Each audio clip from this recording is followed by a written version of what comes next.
Bismillahir Rahmanir Rahim. Futuh Al Ghaib, The Revelations of the Unseen by Muhiyeddeen Qadir Al Gilani Qaddasallahu Sirrahul Azeez. The 61st discourse.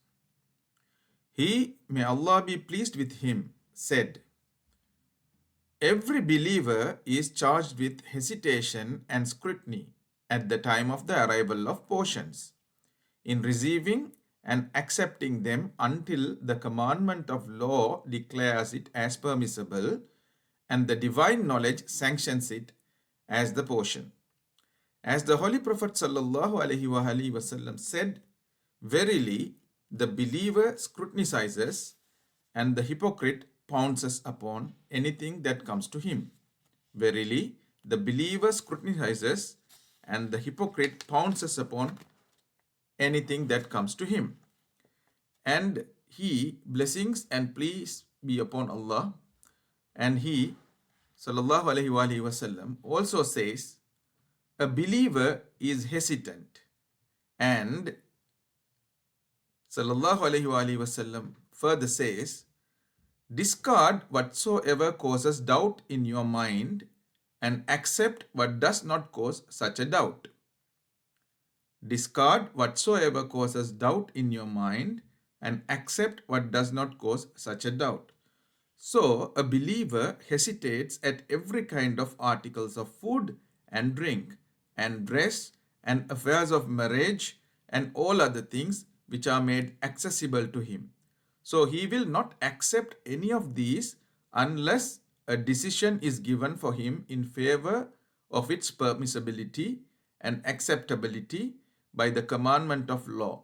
If one is in the state of piety, or unless a decision is given for him in with regard by the inner commandment, if one is in the state of vilayat, or unless a decision is given for him in this regard by the divine knowledge, if one is in the state of abdal or ghauz,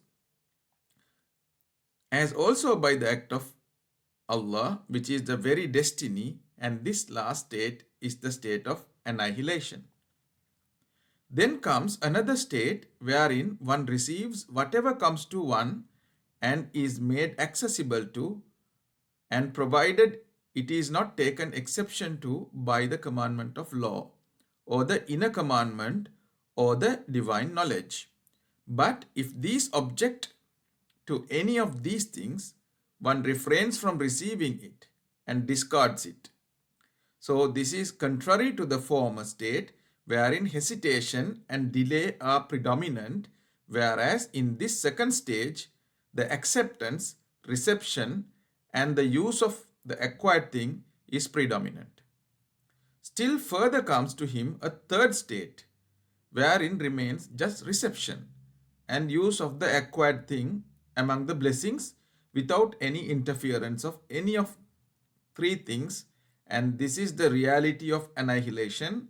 And in this state, the believer becomes immune from all calamities and infringement of the bounds of the law, and all evil are kept away from him, as Allah the Exalted says, thus, it was that we might turn away from him evil and indecency.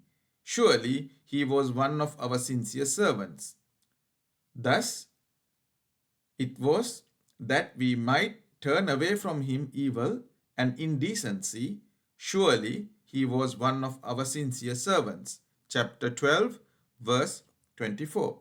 So the servant of Allah becomes protected against all infringements of the bounds of law, and like one who has been entrusted with his permission with all affairs, and who is given absolute power in all permissible things in order to make easily accessible to him. So all that comes to him in this position has been cleared for him of all calamities and distresses and difficulties in this world and in the hereafter, and is in the perfect accord with the purpose of Allah and his pleasure and act. And there is no state above this. And this is the goal. And this is meant for the chiefs of the great awliya, who are purified and are pure possessors of secrets. People who have attained the threshold of the state which belongs to prophets. Blessings of Allah be upon them all.